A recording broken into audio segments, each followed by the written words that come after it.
요즘 상처가 예전보다 오래가고 아침에 일어나도 더 무겁다는 느낌 한 번쯤 있으셨죠? 계단 몇 층만 올라가도 숨이 가빠지고 검진표에 낯선 수치가 찍히면 그때부터 시간과 돈, 마음의 여유가 동시에 새어 나갑니다. 저는 32년 동안 환자 곁을 지켜온 내과 전문의 한성호입니다. 진료실에서 가장 많이 본 실수는 치료가 끝났다는 안도감에 생활은 어제처럼 두는 일이었어요. 수술과 약은 기둥이고 일상은 그 기둥을 떠받치는 받침대입니다. 받침대가 흔들리면 기둥도 오래 버티기 어렵습니다. 겁을 들이려는 건 아니에요. 누구나 오늘부터 바로 손댈 수 있는 변화로 몸의 방어력을 되살릴 수 있다는 이야기를 드리고 싶습니다. 50대 이후에는 우리 몸의 경비병인 NK세포가 둔해지기 쉽습니다. 그러나 둔해진 만큼 다시 깨어나는 길도 분명히 있어요. 지금부터 세 가지 질문만 함께 떠올려 보시죠. 오늘 물잔을 몇 번 채우셨나요? 밤에 불빛은 언제 껐나요? 식탁은 어느 쪽으로 기울어 있나요?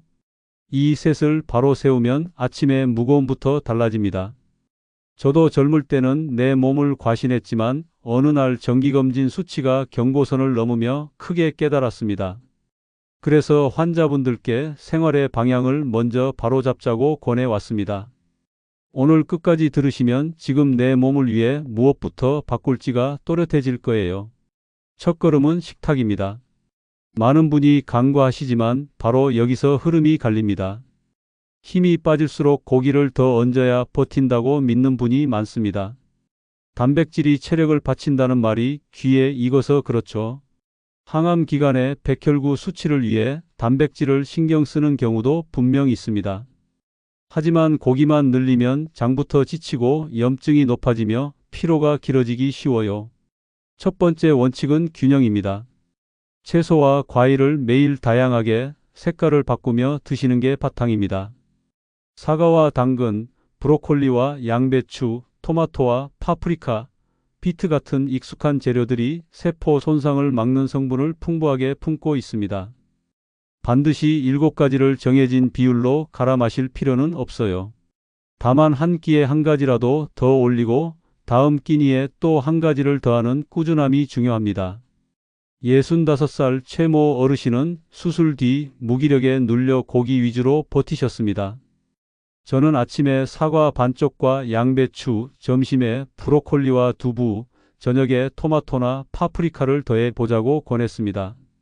한 달이 지나자 아침에 일어날 때 숨이 덜 차요라고 하셨고 2달 뒤에는 소화가 편안해졌다고 하셨어요. 검진표의 줄도 조용해졌습니다. 어렵게 꾸미면 오래 못 갑니다. 식탁은 단순할수록 오래 갑니다. 여기서 오해 하나를 바로잡을게요. 음식만으로 혈액의 산도를 마음대로 바꿔 암을 막는다는 말은 과장이에요. 우리 몸의 혈액은 좁은 범위에서 스스로 균형을 지키죠. 그렇다고 식탁이 의미 없다는 뜻은 아닙니다.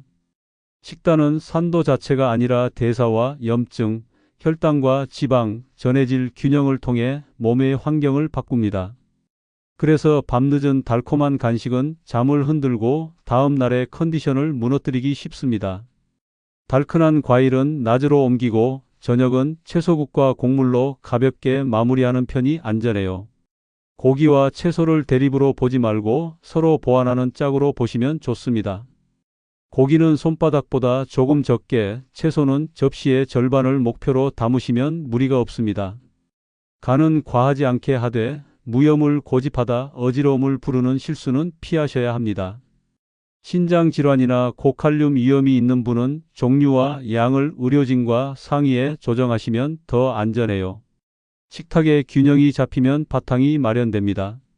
이 바탕 위에서 NK세포가 제 시간에 순찰을 돌 수 있게 도와주는 다음 걸음이 남았죠. 물과 전해질, 곡식의 미간과 버섯, 그리고 밤의 리듬입니다. 잠시 호흡을 고르고 이어가 보겠습니다. 지금부터가 몸을 실제로 움직이게 하는 구간이니까요. 만약 오늘 내 몸속 순찰대가 졸고 있다면 어떨까요? 보이지 않는 틈이 생기면 작은 이상이 자라기 시작합니다. 이 순찰대가 바로 NK세포죠. 평소엔 말없이 돌다가 이상 신호를 포착하면 곧장 달려가 구멍을 내고 정리합니다. 건강할 땐 활성도가 대개 500 안팎으로 기대되지만 피로와 수면 부족, 수분 결핍이 겹치면 어느새 100대까지 미끄러질 수 있습니다. 수치가 떨어지면 눈앞의 적을 보고도 힘을 못 씁니다. 겁이 드시나요? 겁은 방향을 찾으면 경계심이 되고 그 경계심이 몸을 지켜줍니다. 그래서 두 번째 원칙을 분명히 하겠습니다. 세포가 움직이기 좋은 바탕을 매일 유지하는 일입니다. 저는 70세 정모 어르신을 잊지 못합니다. 치료는 끝났는데 손끝 저림과 아침 무거움이 계속돼 오셨어요. 물은 자주 마시면 밤에 깨질까봐 낮에도 아꼈고 짠맛이 해롭다는 말을 듣고 간을 지나치게 묶어 두셨습니다. 검사에서 활성도가 110이 나왔죠. 제가 바꾼 건 거창한 처방이 아니었습니다. 아침, 점심, 저녁에 물을 고르게 채우고 무염 고집을 풀어 어지럽지 않을 만큼만 간을 회복하자고 했습니다. 식탁에는 버섯 반찬을 하루 한 번 올리고 현미밥으로 미강을 더하며 늦은 오후에 카페인을 반으로 줄였지요. 잠들기 1시간 전엔 화면을 치우고 호흡을 길게 가져가자고 약속했습니다. 석 달 뒤 다시 보니 수치는 300 안팎으로 올랐었고 무엇보다 본인이 먼저 말했습니다. 아침에 몸이 가볍다고요? 사람마다 속도는 다르지만 방향을 맞추면 몸은 반드시 반응합니다. 물을 늘릴 때는 리듬이 중요합니다. 한꺼번에 많이 마시면 밤이 깨지고 너무 아끼면 세포가 움직일 여지가 줄어듭니다. 그래서 저는 아침에 1컵, 점심 무렵 1컵, 저녁 식사 전에 1컵을 권합니다. 염분도 극단은 금물입니다. 과한 소금은 해롭고 지나친 저염은 전해질 신호를 흐리죠. 균형을 잡아야 세포가 서로 신호를 주고받습니다. 버섯의 다당류, 곡식 미강의 성분은 세포 활동을 돕는 자료가 여럿 있습니다. 도움이 될 수 있다는 뜻이지 치료를 대신한다는 말은 아닙니다. 낮에 짧은 움직임도 큰 힘이 됩니다. 숨이 약간 가쁜 정도의 15분 걷기, 가능하면 나무 그늘을 밟는 산책이 혈류를 깨우고 마음을 가라앉힙니다. 큰 숲이 아니어도 괜찮습니다. 동네 공원으로도 충분해요. 중요한 건 빠지지 않는 반복입니다. 여기서 자주 받는 질문이 있습니다. 물을 늘리고 버섯을 먹으면 끝이냐는 물음이죠. 아닙니다. 세포가 깨어나려면 리듬이 맞아야 합니다. 언제 먹고 언제 쉬며 언제 끊을지 시간표를 되찾아야 효과가 붙습니다. 같은 음식도 낮에 먹으면 힘이 되고 밤에 먹으면 짐이 됩니다.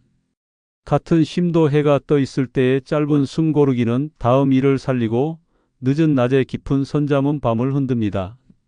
그래서 세 번째 원칙이 필요합니다. 잠과 빛, 그리고 식사의 시각을 바로잡는 일입니다. 69 김선옥 여사는 간병으로 밤이 자주 뒤집혔습니다. 피곤하면 달큰한 과일을 늦게 몰아드셨고 아침은 건너뛰는 날이 많았죠. 제가 바꾼 건 타이밍이었습니다. 달큰한 건 낮으로 옮기고 저녁은 채소국과 가벼운 반찬으로 정리했습니다. 잠들기 1시간 전에는 불빛을 낮추고 화면은 거실에서만 보자고 약속했지요. 밤에 억지로 물을 더 마시지 말고 낮에 고르게 채우자고도 했습니다. 2주일 만에 새벽에 깨는 횟수가 줄었고 한 달 뒤엔 저녁만 되면 내려앉던 눈꺼풀이 덜 무거워요 라고 하셨습니다. 타이밍이 맞으니 식탁은 덜 흔들리고 밤은 깊어졌습니다. 그 작은 정리가 다음 날 세포의 순찰을 지켜줬습니다. 잠을 회복하려면 빛이 먼저입니다. 아침엔 창을 열어 햇살을 들이고 낮엔 몸을 조금이라도 움직여 심장을 깨우며 해가 기울면 속도를 낮추는 의식을 만드세요. 화면은 잠들기 1시간 전엔 닫는 편이 안전합니다. 그 1시간이 다음 날을 바꿉니다. 카페인은 오후 2 이후엔 줄이고 밤의 간식은 낮으로 옮기면 실패가 줄어듭니다. 녹색 채소 손질이 어려운 날엔 동결 건조 가루를 물에 타서 보충해도 됩니다. 편의를 돕는 도구일 뿐 원칙을 대신하진 않죠. 원칙은 언제나 리듬입니다. 낮에 채우고 밤에 비우며 아침에 다시 시작하는 흐름입니다. 늦게 귀가하는 61세 직장인도 있었습니다. 허기가 몰려오면 밤마다 즉석 음식을 찾았고 잠은 얕아졌어요. 퇴근 전에 견과와 토마토를 챙기고 집에 오면 따뜻한 채소국을 먼저 한 국자, 그 다음 현미밥 반 공기로 마무리하는 계획을 세웠습니다. 이어서 조명을 낮추고 화면을 치웠죠. 처음 일주는 버거웠지만 둘째 주부터 밤의 허기가 잦아들었습니다.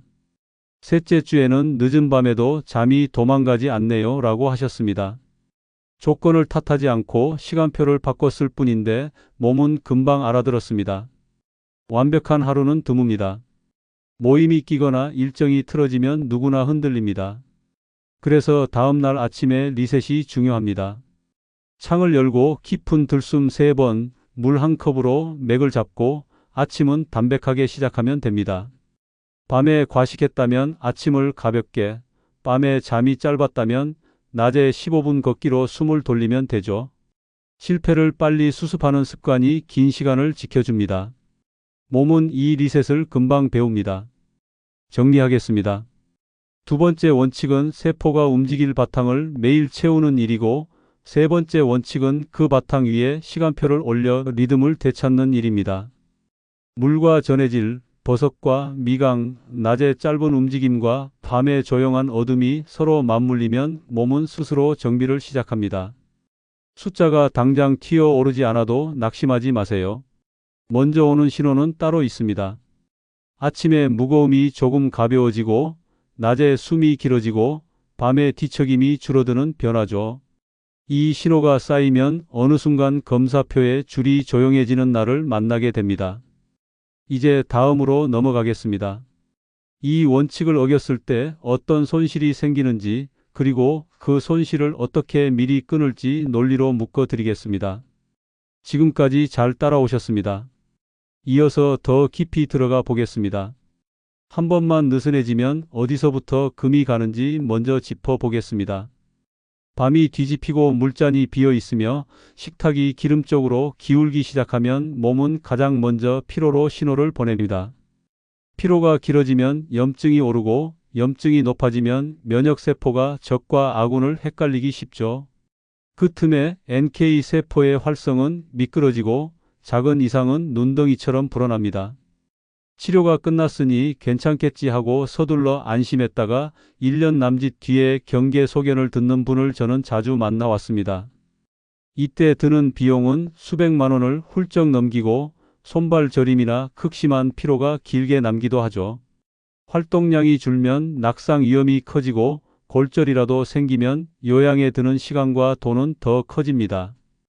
마음이 먼저 꺾이면 몸도 굳어집니다. 이젠 예전 같지 않다는 체념이 자리 잡는 순간 면역의 지위는 더 흐려져요.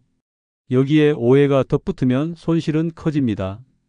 고기만 든든히 먹으면 체력이 산다거나 달큰한 간식을 밤마다 채워도 괜찮다는 믿음은 장을 지치게 하고 혈당과 지방을 올립니다. 반대로 무염에 가까운 식사로 버티면 전해질 신호가 흐려져 세포가 제 힘을 못 씁니다. 특정 소금이나 특별한 레시피가 암을 막아준다는 식의 단정도 경계하셔야 안전해요. 식탁은 대립이 아니라 균형이며 밤은 노력으로 되찾는 시간입니다. 손실의 경로를 끊으려면 논리도 단순해야 합니다. 밤을 바로 세우고 물과 전해질로 바탕을 채우며 채소와 곡식과 버섯으로 속을 다지고 낮엔 짧게라도 몸을 움직여 순환을 깨우는 것부터가 정답이죠. 이제 흔들리지 않게 붙잡을 실행 순서를 몸에 새겨 보겠습니다. 첫째, 리듬을 맞춥니다. 아침에는 창을 열어 빛을 들이고 천천히 숨을 고른 뒤 물 한 컵으로 밤새 마른 몸을 깨워주세요. 낮에는 햇살을 받으며 숨이 약간 가쁜 정도로 15분 걷고 남은 일은 밤으로 밀지 않겠다고 스스로 약속하면 마음이 가벼워집니다. 해가 기울면 속도를 낮추고 잠들기 1시간 전에는 화면을 멀리 하시죠. 이 1시간이 다음 날의 컨디션을 바꿉니다. 둘째, 바탕을 채웁니다. 물은 아침, 점심, 저녁에 고르게 채우고 간은 과하지 않게 하되 무염 고집은 내려놓는 편이 안전합니다. 식탁은 접시의 절반을 채소로 채우고 현미밥으로 미강을 더하며 버섯 반찬을 하루 한 번 올리면 좋습니다. 달큰한 과일은 낮으로 옮기고 저녁은 채소국과 담백한 반찬으로 정리하면 잠이 깊어져요. 셋째, 지키는 장치를 만듭니다. 냉장고 척칸에 토마토와 파프리카를 두고 현관 옆에 운동화를 두며 거실 부엌 침실에 물병을 하나씩 놓아 잊을 틈을 줄이세요. 모임이 있는 날엔 점심을 가볍게 하고 늦게 귀가하면 식사를 욕심내지 말고 잠을 지키는 쪽을 택하시면 됩니다. 흔들린 날엔 다음 날 아침에 리셋을 합니다. 창을 열고 깊은 들숨 3번, 물 1컵, 담백한 아침으로 다시 시작하면 흐름이 회복되죠. 기록도 큰 힘이 됩니다. 일어난 시각과 잠든 시각, 물을 채운 횟수, 채소가 올라간 끼니, 걷기의 시간을 손으로 짧게 적어보세요. 일주일만 지나도 본인의 패턴이 보이고 무엇을 줄이고 무엇을 더할지 길이 또렷해집니다. 약을 드시는 분은 혼자서 물과 염분을 세게 조절하지 마시고 반드시 진료 때 상의하시죠. 수술과 약은 기둥이고 오늘의 루틴은 그 기둥을 떠받치는 받침대입니다. 받침대가 안정되면 기둥은 더 오래 버팁니다. 걱정이 앞서더라도 조급해하지 마십시오. 몸은 정직해서 돌본 만큼 반드시 반응합니다. 오늘 밤의 선택이 내일 아침에 몸으로 돌아온다는 사실을 기억하시고 지금 정한 순서를 한 주만 붙잡아 보세요. 다음 주에 내가 오늘의 나에게 고마워할 것입니다. 하루를 끝까지 붙잡으려면 실수를 막는 장치를 생활 속에 심어두는 게 먼저입니다. 아침에 눈을 뜨자마자 창을 열어 빛을 들이고 머리맡에 물 1컵으로 밤새 마른 몸을 깨우면 하루의 기류가 달라지죠. 부엌으로 걸어가며 어깨와 목을 천천히 풀어주면 굳었던 호흡이 풀립니다. 전날 저녁에 씻어둔 잎채소와 사과가 식탁 위에 기다리게 해두면 망설임이 줄어들어요. 낮에는 햇살을 받으며 숨이 약간 가쁜 정도로 15분만 걸어도 충분한 출발이 됩니다. 비가 오면 집 안에서 제자리 걷기로 대신하셔도 좋아요. 중요한 건 강도가 아니라 빠지지 않는 반복입니다. 집안 동선만 바꿔도 꾸준함이 쉬워집니다. 냉장고 문을 열었을 때 가장 먼저 보이는 칸에 토마토와 파프리카를 두면 손이 먼저 가요. 현관 옆에 가벼운 운동화를 두면 집을 나서는 동선이 짧아집니다. 거실과 부엌, 침실에 물병을 하나씩 배치하면 잊을 틈이 줄지요. 가족과 함께 사신다면 저녁 조명을 줄이는 시간을 서로 약속해 보세요. 모임이 있는 날엔 점심을 가볍게 하고 늦게 귀가하는 날엔 식사를 욕심내지 말고 잠을 지키는 쪽을 택하시면 안전합니다. 완벽한 날만 기다리다 시작을 놓치면 흐름이 끊어져요. 흔들렸다면 다음 날 아침에 바로 되돌리면 됩니다. 되돌리는 요령은 단순합니다.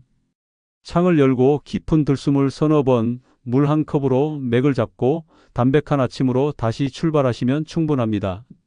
밤에 과식했다면 아침은 가볍게, 밤에 잠이 짧았다면 낮에 짧은 걷기로 숨을 돌리면 되지요. 실패를 빨리 수습하는 습관이 긴 시간을 지켜줍니다. 기록은 약만큼 강력한 도구입니다. 일어난 시각과 잠든 시각, 물을 채운 횟수, 채소가 올라간 끼니, 걷기의 시간을 손으로 짧게 적어보세요. 일주일만 지나도 본인의 패턴이 보입니다. 화면을 일찍 끄는 날의 개운함, 늦은 밤 간식이 다음 날 무거움을 부른다는 사실이 그대로 드러나죠. 숫자 하나에 조급해하지 말고 흐름을 읽으면 길이 또렷해집니다. 몸의 조건에 따라 조정이 필요한 분도 있습니다. 혈압약이나 이뇨제를 드신다면 물과 염분을 혼자 세게 조절하지 마시고 꼭 진료 때 상의하시죠. 신장 질환이나 고칼륨 위험이 있다면 채소의 종류와 양을 세심하게 바꾸셔야 안전합니다. 수술과 약은 기둥이고 오늘 정리한 생활은 그 기둥을 떠받치는 받침대입니다. 받침대가 단단하면 기둥은 더 오래 힘을 씁니다. 저는 현장에서 이 균형이 무너졌을 때 어떤 일이 생기는지, 되돌렸을 때 얼마나 빨리 회복 신호가 오는지 수없이 보았습니다. 그러니 조급해하지 마시고 일주일 단위로 흐름을 붙잡아 보세요. 이제 마음을 묶어보겠습니다. 우리가 몸에 새긴 줄기는 3갈래였습니다. 식탁의 빛깔을 바꾸어 세포가 쉴 수 있는 바탕을 만들고 물과 전해질, 곡식의 미강과 버섯으로 면역세포가 일할 연료를 채우며 낮과 밤의 경계를 분명히 해 하루의 리듬을 원래 자리로 돌려놓는 일입니다. 이 세 갈래가 같은 방향을 바라보는 순간 몸은 정직하게 반응합니다. 숫자가 바로 뛰지 않아도 첫 신호는 옵니다. 아침에 무거움이 가벼워지고 낮에 호흡이 길어지며 밤에 뒤척임이 줄어드는 변화가 시작이지요. 이 신호가 쌓이면 어느 날 검사표에 줄이 조용해지는 순간을 만나게 됩니다. 마지막으로 하나만 정해보세요. 밤에 화면을 1시간 일찍 끄거나 아침에 15분 걷기를 고정하거나 아침, 점심, 저녁 물 한 컵을 지키는 약속이면 충분합니다. 한 가지가 자리를 잡으면 나머지는 따라옵니다. 몸은 돌본 만큼 보여주고 나이가 들어도 회복은 가능합니다. 저는 내과 전문의 한성호입니다. 오늘의 선택이 내일 아침의 몸으로 돌아올 거라 믿습니다. 여러분의 변화를 진료실 밖에서도 응원하겠습니다.